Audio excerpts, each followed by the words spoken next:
नमस्कार। अभिवादन स्वीकार करें आदर्श तिवारी का। दिल्ली विधानसभा सत्र का दूसरा दिन था। उपराज्यपाल वीके सक्सेना ने अपना संबोधन दिया।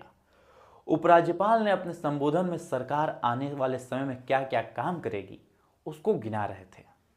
इसके पश्चात रेखा गुप्ता के नेतृत्व वाली दिल्ली सरकार ने दिल्ली विधानसभा में पिछली सरकार के कार्यों पर भारत के नियंत्रक एवं लेखा परीक्षक सीएजी रिपोर्ट की 14 लंबित रिपोर्ट पेश की और उसके बाद से लगातार यह सीएजी रिपोर्ट देश भर में चर्चा का विषय बना हुआ है।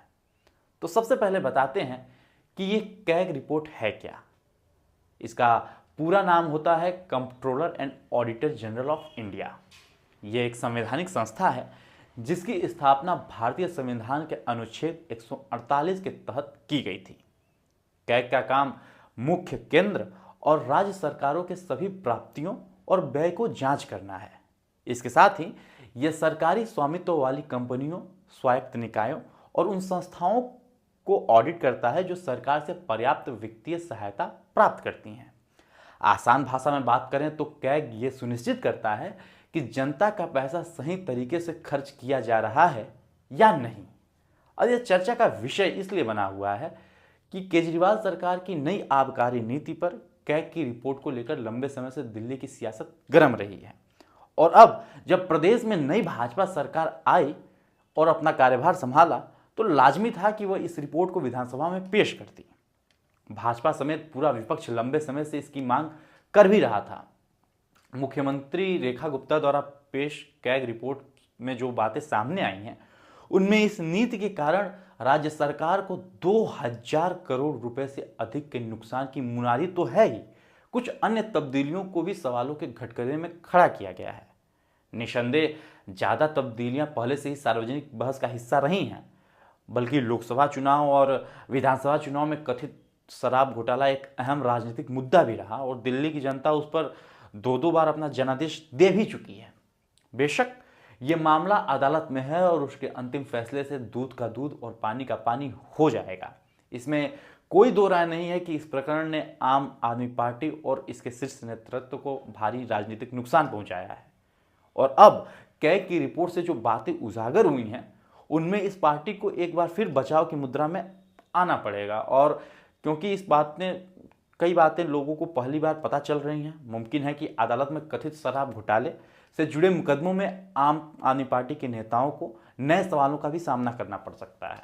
जहां तक 2000 करोड़ रुपए के नुकसान का आकलन है तो कैग तमाम सरकारों के बारे में ऐसे आकलन पेश करता रहता है और उनकी पैसों की बर्बादी के संदर्भ में उनकी प्राथमिकताओं पर भी सवाल खड़े करता रहता है।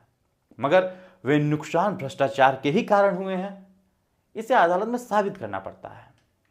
आपको बता दें कि ऐसा पहली बार नहीं हुआ है जब इस रिपोर्ट से सियासी भूचाल आया हो और कई बार सियासत गर्मा रही हो। इसके पूर्व में साल 2012 में भी कोयला ब्लॉक आवंटन घोटाला रिपोर्ट ने पूरे देश में खलबली मचा दिया था। इस रिपोर्ट में बताया गया था कि इसमें 1.86 लाख करोड़ रुपए का सरकार को नुकसान हुआ था।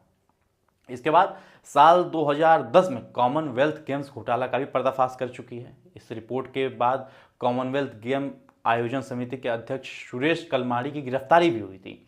वहीं साल 2010 में 2G स्पेक्ट्रम घोटाला पर भी कैग ने अपना रिपोर्ट दिया था जिससे पूरा सनसनी फैल चुका था। उस रिपोर्ट में दावा किया गया था कि यूपीए सरकार की मनमानी के चलते सरकारी खजाने को 1.76 लाख करोड़ रुपए का कथित नुकसान हुआ था। लेकिन इन रिपोर्टों का अदालत में क्या हश्र हुआ है ये पूरा देश देख चुका है। इसलिए इनसे राजनीतिक हित तो साधे जा सकते हैं, मगर इनको किसी कानूनी अंजाम तक पहुंचाने के लिए ठोस सबूतों की दरकार होती है। इसलिए कैग की रिपोर्टों का एक अहम संदेश ये भी होना चाहिए कि उसकी आलोचना से जरूरी सावधानियां बटोरी जाएं। उनसे डरकर सरकारें फैसला लेना तो नहीं रोक सकती।